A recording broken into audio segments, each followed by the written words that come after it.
This is Books and Nachos, a podcast for those of us who find excitement in the pages of a good book. Fiction and nonfiction, graphic novels, and more. We're here to help you find something great to read.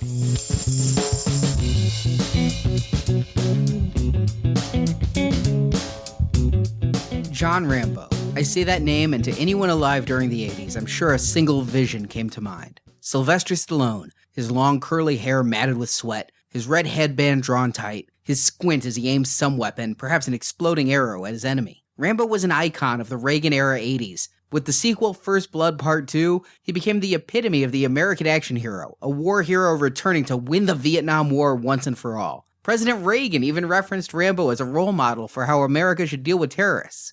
There have been Rambo action figures, lunchboxes, video games, and the R-rated movie series was even adapted into a G.I. Joe-like kids cartoon, Rambo and the Forces of Freedom. Rambo, embodied by Sylvester Stallone, is an iconic figure. But with all the imagery that comes to mind with Rambo, it's shockingly easy to forget that the original Rambo movie doesn't have the character's name in the title. It is titled First Blood. And it's even easier to forget that the title is because the movie is based on a novel by that name, written by David Morrell, published in 1972. Thank you for downloading Books and Nachos. I'm Arnie. One of my other podcasts, Now Playing, is currently reviewing all the movies in the Rambo series, and I thought it would be interesting to first go back and read the original novel and see how the character was originally envisioned by his creator, long before Sly Stallone became involved. As such, I picked up Morrell's novel, First Blood. Now, to clarify any bias I may have from the films, I have seen the film version of First Blood a small handful of times, and as a kid I remember liking it for its action, and when I saw it as an adult, I was struck by how moving a story it had, a fact lost through time and sequels, and I remember really enjoying that original film. But I hadn't seen it in several years as I sat down to read this novel, and this review is written before my watching of First Blood for Now Playing. The story of First Blood, for those that don't know, tells of Rambo, a former Green Beret who earned the Medal of Honor while serving in Vietnam. While in Nam, Rambo had become a prisoner of war and barely escaped the Viet Cong with his life. The book picks up with Rambo back in America, living as a vagrant, hitchhiking from town to town in Kentucky. He's picked up in Madison, Kentucky by Sheriff Teasel, who drives Rambo to the city limits and tells him to keep walking away from Madison. But Rambo had been dismissed like this too many times, teased about his long hair, his beard, and generally shunned by society. Resolute not to take this anymore, Rambo returns to the town and his contest of wills with the sheriff has begun. Teasel eventually arrests Rambo for vagrancy, and Rambo's lack of cooperation adds resisting arrest to the charges. But as Rambo is being taken to the jail cell, he suffers flashbacks from his time as a prisoner in Vietnam and lashes out, killing one of Teasel's deputies. Teasel and his men trail Rambo into the Kentucky backwoods, unaware that they are chasing a highly skilled Special Forces agent, and Rambo fights back, showing that one highly trained man is more dangerous than an entire police force. The novel is one long chase, first with Teasel chasing Rambo, then Rambo chasing Teasel, and the balance of power, the role of hunter and hunted, shifts several times throughout the story. And the story of the book parallels that in the movie in many ways, but a lot of details differ between the two tellings. And as I read, I wanted to experience the story the way Morrell had originally intended. As such, I intentionally tried to block out any imagery from the film as I read the prose. I wanted to see Rambo as the author did, a dirty hippie with long hair and a full beard, the 70s hippie stereotype. And I wanted to see Teasel not as Brian Dennehy, but as the pages describe him. I was somewhat successful, but the characterizations in the film are so iconic that as I read, I did cast Dennehy as Teasel. And while I didn't visualize Stallone as Rambo, I couldn't help but hear Stallone's gravelly voice in my head for most of the dialogue. But other than the casting, my not having seen First Blood recently played to my favor, and I was able to take the ride this novel offered with little memory of what would come next, and what a ride it was. First Blood is a book that I find hard to describe without resorting to such cliched hyperbole as an action-packed thrill ride, or a page-turner. But truly, such phrases are very applicable to this novel. It's a very tight novel,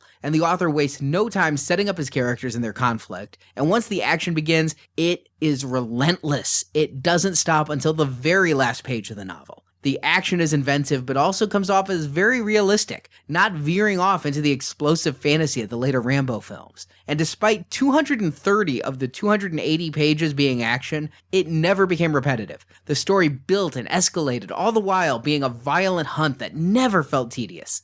The action comprised the bulk of the novel, and for the action alone, this book is impressive. But there's so much more to this novel than just action. Despite this being Morrell's first novel, he quickly establishes characters that are both archetypal and yet still human and relatable. He keeps the cast of characters lean, and never resorts to stock characterization. The primary characterizations go to Rambo and Teasel. Despite the films all featuring Rambo, in this book Rambo is one of the main characters, but not the main character. Teasel and Rambo share the spotlight evenly. Morrell deftly crafts both characters so that, unlike the movie, neither character is a clear-cut hero, and neither is entirely villainous either. In fact, the characters are so similar that they're doppelgangers separated only by a generation. They're both war heroes, Teasel a product of Korea, Rambo a product of Vietnam. Their struggle is personal but also universal, with themes that border on Shakespearean, and a timelessness that borders on mythic. Their struggle can be seen as old versus young, father versus son, establishment versus rebellion, or simply man versus man. That Morrell was able to capture such large themes and express them so well in his first novel is absolutely astounding to this reader. That the book does this without ever slowing down the action is even more so. In the introduction to the novel that Morrell wrote in the year 2000 for its current paperback printing, he describes how in the 70s, before the film adaptation, First Blood was a book taught in many classrooms, and I can see why. It encapsulates the struggle of the disaffected Vietnam veterans, admittedly in a highly exaggerated way, but describing the post-traumatic stress that many endured before such terms as post-traumatic stress were even in our standard vernacular, and yet its story is also so timeless as every generation resents and ultimately dethrones the one before. And yet, all of this is delivered in an action-packed story that anyone, teen or adult, could enjoy, even if you don't recognize these themes as you read the story of the bloody fight that ensues. Whether you enjoy this book as an action book, or if you enjoy this book as an allegory, or both, you will enjoy this book. I find it remarkable that artistry this book contains has been boiled down in our culture to the basest of elements of violence and mindless gore, to the point of parody in such films as UHF and Son of Rambo. But no matter how watered down the character has become, no matter if you disregard all things as Rambo being lowbrow and base, I highly recommend you check your bias and your mental image of Sylvester Stallone at the door and give the novel First Blood a try. And if you're thinking to yourself, I saw the movie, I know how it ends. No, you don't. The book's ending is completely different from the film's, and even completely different than the film's alternate ending, which you may know. I'm not going to spoil the ending of the book here, but what I will tell you is the Rambo in First Blood the novel is not the hero depicted on screen.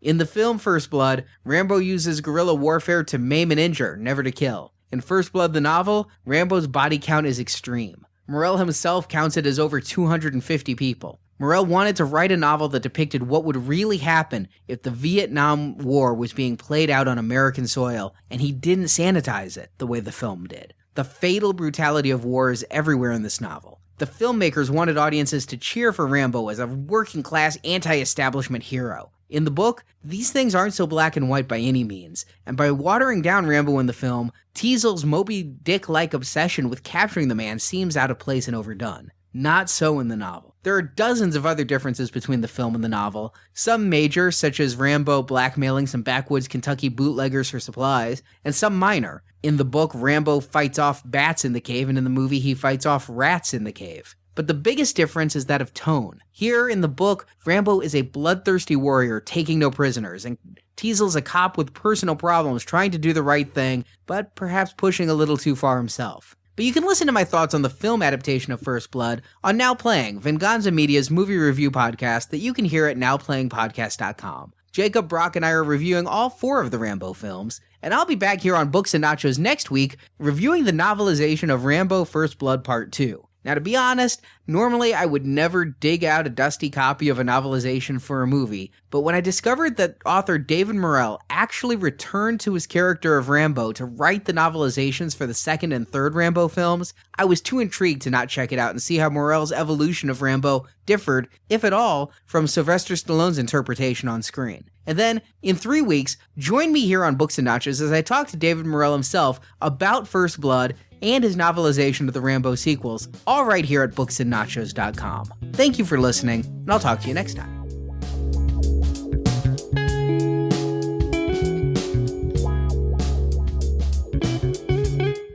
Thank you for listening to Books and Nachos. If you enjoyed this podcast, please leave us a review on iTunes, and you can catch back episodes at our website, booksandnachos.com. The music for Books and Nachos is The Right Prescription by Chai Weapon, which can be downloaded at podsafeaudio.com. Books and Nachos is copyright 2010 Venganza Media Incorporated.